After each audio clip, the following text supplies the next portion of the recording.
Welcome to healthy wealthy vlogs. எல்லோரும் சந்தோஷமாகவும் ஆரோக்கியமாகவும் இருக்கிறீங்கன்னு நம்புகிறேன்.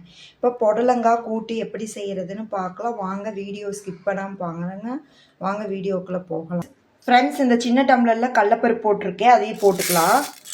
இதே டம்ளரில் இதே அளவோட பாசிப்பருப்பு எடுத்திருக்கேன், அதையும் போட்டுக்கலாம். ஃப்ரெண்ட்ஸ், பாசிப்பருப்பு இதே டம்ளரில் எடுத்திருக்கேன், அதையும் போட்டுக்கலாம். ஃப்ரெண்ட்ஸ், இப்போ 4 பல் பூண்டும் 2 பச்சை மிளகாவும் போட்டிருக்கேன். ஒரு மீடியம் சைஸ் தக்காளியை வெட்டி போட்டு பருப்பு வேக வச்சுக்கலாம். 3 விசில் விட்டு எடுங்க. ஆனால் கடலைப்பருப்பு வந்து கொஞ்சம் முழுசாகவும் பாசிப்பருப்பு கொஞ்சம் வெந்து இருந்தால் தான் கூட்டுக்கு நல்லாயிருக்கும்.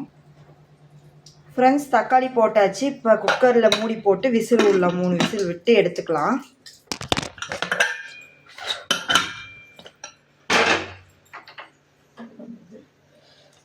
ஆப்ஷன் வந்து பற்ற வைக்கிறது.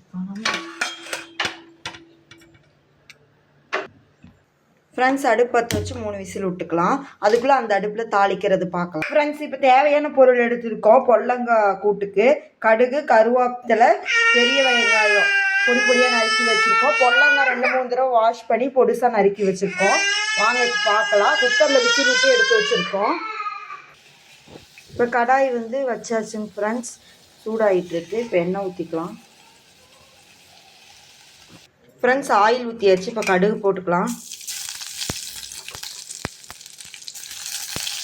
அடுத்தது கருவேப்பிலை. கடுகு பொரிஞ்சோன்னா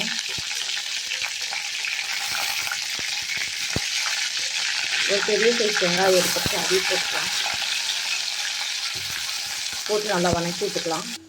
ஃப்ரெண்ட்ஸ், நல்லா பொன்னிறமாகிடுச்சு. இப்போ வந்து பொடலங்காய் போட்டுக்கலாம்.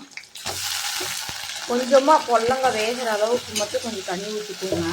பருப்பில் ஏற்கனவே மஞ்சள் உப்பு போட்டு வேக வச்சுருக்கோம். காய்க்கு தேவையான அளவு உப்பு போட்டுக்கோங்க.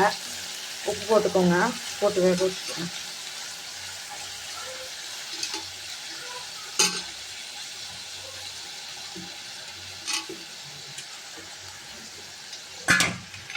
மண் போட்டுக்கோங்க ஃப்ரெண்ட்ஸ். கொஞ்சம் உப்பு போட்டுக்கோங்க. இதில்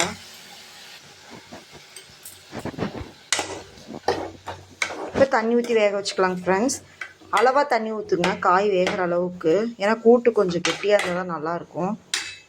ஃப்ரெண்ட்ஸ், மல்லித்தூள் 1/2 ஸ்பூன் போட்டுக்கலாம். 1/4 ஸ்பூன் மிளகாத்தூள் பரட்டி விட்டுக்கலாம் ஃப்ரெண்ட்ஸ். இப்போ வந்து இது போட்டாச்சு. இப்போ தண்ணி ஊற்றிக்கலாம் ஃப்ரெண்ட்ஸ்.